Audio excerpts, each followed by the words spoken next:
We begin right now with the White House race. The first debate is just 2 weeks out.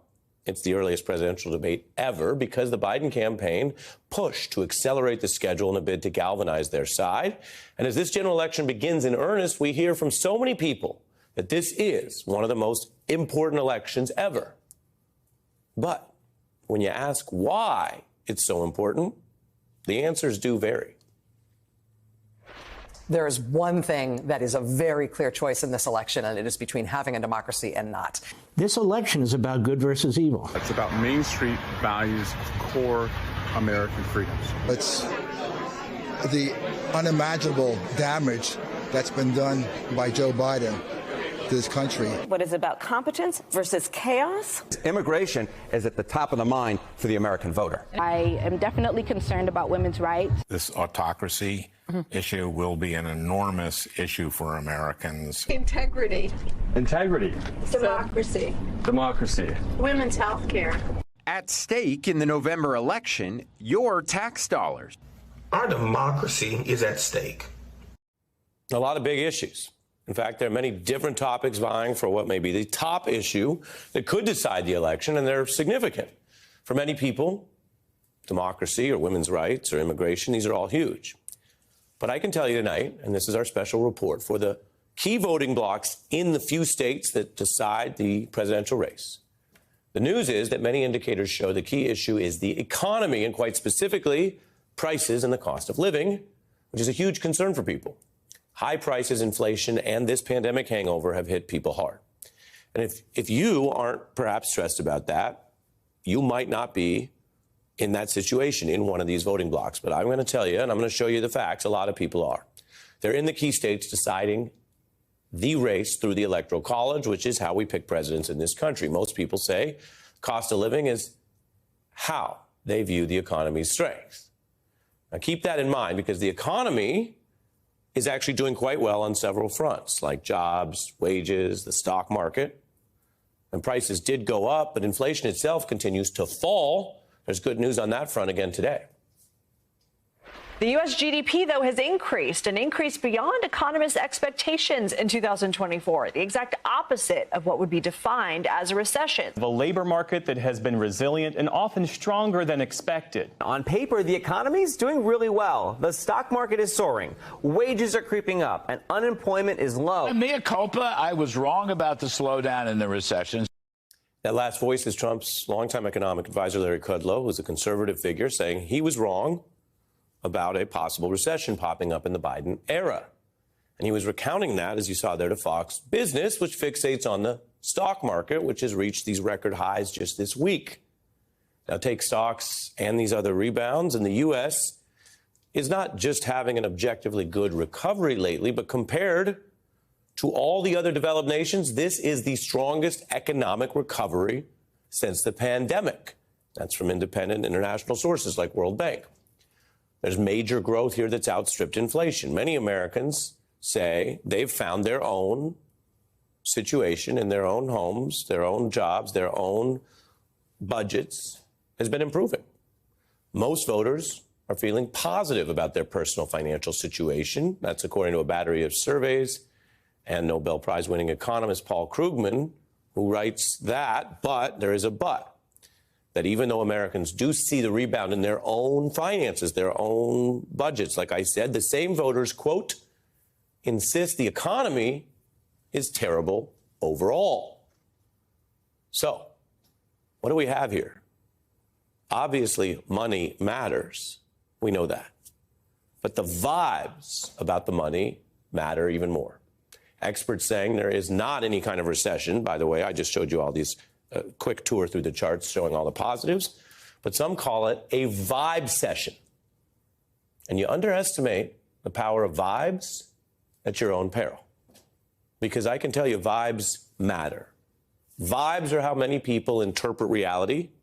Bad vibes can shape reality, as our montage will show you. Oh man, this scene is giving me really bad vibes, man. I have a bad feeling about this. That's a vibe. Whoa, oh. Why is the air in here so negative? Don't kill my vibe. I can feel your energy from 2 planets away. I got a bad feeling about this. You mean this stuff actually feeds on bad vibes? Like a cop in a donut factory. That's a vibe. I had an overwhelming sense of ickiness. That's a vibe. She want a vibe. That's a vibe, yeah. I got a bad feeling about this. Vibes, bad feelings. You know, in Star Wars, the bad feelings were proven right. And bad vibes can overwhelm the economic facts. To overcome the power of vibes and feelings, this can be how people understand what's going on, regardless of what the numbers say. I mean, the economic stuff here is just a set of facts. The politics here means that if you look at what I just showed you, President Biden may have actually done the hard part. That's what the economists are saying. That's what Trump's own economic advisor had to eat his words about. That's the hard part. Lead this rebound from a once-in-a-century pandemic. But Biden, against the vibes, is struggling getting credit. We created 13.4 million new jobs. As today's jobs numbers make clear, Bidenomics is working. And folks, it's no accident. That's Bidenomics in action. Under President Biden, under Democratic leadership, the country is on the right track. So it's numbers versus vibes versus that bad feeling. And then when you look at the politics, we can focus in on what I mentioned, the 7 key swing states that will decide this race. The Cook Political Report actually did a series of bipartisan polls in those places, and they found most voters see this inflation, what they've been living through, as the worst or weakest part of the economy. A whopping 59% view President Biden as having control over that inflation. And as a matchup, Trump has a 16% lead on who people think in those places can better tackle inflation. And that's even as economists say prices could actually go up under Trump's plans on tariffs and taxes, which is exactly what he would do about the thing where they think he would do it better. And these voters do not view surging stocks or jobs to be the key economic indicators. And this new report says the cost of living could define the election for these voters and thus for the rest of us. And it could overwhelm Biden's advantage on abortion and other issues, which has also been documented in these places. Here's what one Democratic pollster said as part of the report. Voters do prefer Biden on things like health care and Social Security, yet their economic frustrations are enough to override all that. Now, on the beat, we don't focus on national polls. The national polls tend to be irrelevant. They've even fed the misperceptions through past races, you might remember, like 2016. And we generally don't report on hype about the polls that come out, that go back and forth in the horse race, that are often even within or close to the margin of error.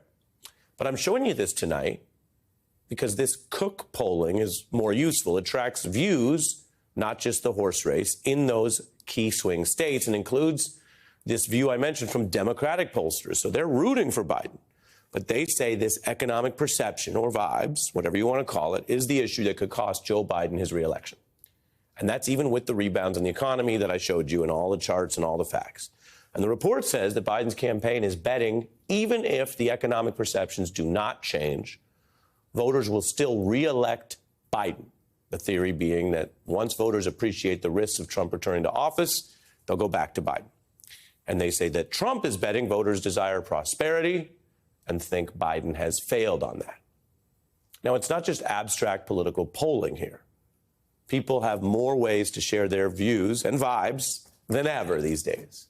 And anecdotally, a lot of people feel these prices and feel this is a problem that they face that is in their reality, not through information, media, data. No, it's something they're living, and it hurts more than many other things these days. Just spent almost $12 on grapes. I'm mind blown at this. Just picked up a burrito for lunch. You know how much it was? $17. And you know what's up about that? I thought, not bad. Makes sense. 7 mouths? That's a lot. And I know everyone is struggling. And trust me, we are too. Has anyone noticed that it's literally becoming impossible to live a normal life because of the inflation that's going on? And prices are high. The vibes are bad. And the vibes may be worse than the reality. But that is the thing about vibes.